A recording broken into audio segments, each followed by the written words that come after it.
আচ্ছা, বাংলাদেশের সহজ সরল জনগণগুলা একটা প্রশ্নের উত্তর দিবেন কি? যে মানে আসলে ইউনুস ইউনুস অবৈধ ইউনুস, শুধু ইউনুস, সে বিদেশে গেলে সে যখন লাল কার্পেটে হাঁটে তখন আপনাদের কি হয়?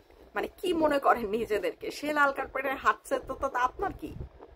আপনার দেশে আপনার নিরাপত্তা নাই, আপনার দেশের অর্থনীতি খারাপ, আপনার দেশে হচ্ছে আপনি চাকরি পাচ্ছেন না, আপনার দেশে হচ্ছে আপনি প্রতিদিন যে কোনো সময় খুন হতে পারেন, হত্যা হতে পারেন, ধর্ষণ হতে পারেন, আপনার পরিবারের সদস্যটি যে কোনো সময় যে কোনো সমস্যার সম্মুখীন হইতে পারে। ইউনুস যদি গিয়ে লাল কার্পেট হাতে, তাতে আপনাদের কি হয় আসলে? মানে এত খুশি হওয়ার কি কারণ? এটা কিন্তু আমি আজও পর্যন্ত বুঝতে পারলাম না। যখনই কোনো মানে লাল গালিচায় ইউনুস হচ্ছে হেঁটে যাচ্ছে, আপনারা খুব খুশি হয়ে যান। আরে বাপরে বাপ, ইউনুস হচ্ছে লাল কার্পেটে হাঁটতেছে। আপনাদের কি? আপনাদের কি খেয়াল করে দেখেন নাই যে এই পর্যন্ত যতগুলো দেশে সে হাঁটতে গিয়েছে, মর্নিং ওয়াক করতে গিয়েছে, ইভিনিং ওয়াক করতে গিয়েছে, সেসব দেশ থেকেই আমাদের শ্রমিক ভাই বোনদেরকে ব্যাগটি গুছিয়ে নিয়ে চলে যেতে বলেছে? দেখেননি তো? সে হাঁটতে গেলে আপনাদের কি সুবিধা হবে?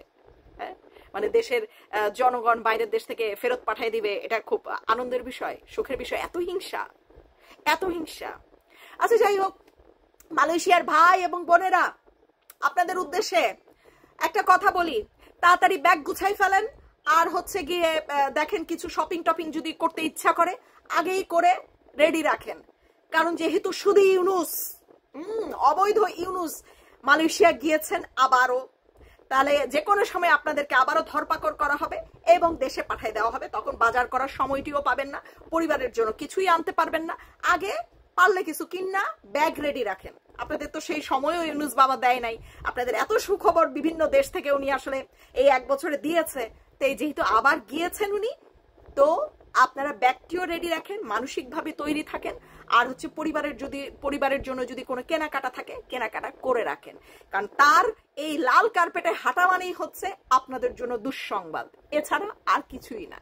সে যখন যখন খুশি হয়েছে তখন তখন বিদেশে থাকা, প্রবাসে থাকা বাংলাদেশি শ্রমিক ভাই বোনদের জন্য দুঃসংবাদ নিয়ে এসেছে। তার এই লাল কার্পেটে হাঁটা আর তার এই হাসি, হ্যাঁ, এটা দেখলে ভয় হয়। সে কোনো দেশ ভ্রমণে যাচ্ছেন, সফরে যাচ্ছেন, শুনলেই কলিজা কাইপা ওঠে যে আহারে এবার কি হতে যাচ্ছে প্রবাসী ভাই বোনদের সাথে। তো মালয়েশিয়া যারা আছেন, আবারও বলবো, যারা কাগজপত্র নিয়ে একটু বিপদে আছেন বা মনে করছেন যে আপনার উপরও বিপদটি চলে আসতে পারে, সেটি এই যে ইউনুস বাবা তৈরি করতে গেছে, তাকে হয় প্রতিরোধ করেন, তাকে এসব দেশে যাওয়া থেকে প্রতিবাদ করেন, আর নইলে নিজের ব্যাগটি তৈরি রাখুন, নিজের পরিবারের জন্য কেনাকাটাটি করে রাখুন, যেন হুট করে যখন মালয়েশিয়ার সরকার বা অন্যান্য দেশের সরকার আপনাকে যখন দেশে পাঠিয়ে দিবে, তখন যেন আর আফসোস না হয়। মানসিকভাবে তৈরি থাকুন। কারণ ইউনুস যখন যখন লাল কার্পেটে হাঁটবে আর এই হাসিটা দেবে, সেটাই হচ্ছে খুব ভয়ঙ্কর বাংলাদেশি প্রবাসী শ্রমিক ভাই বোনদের জন্য।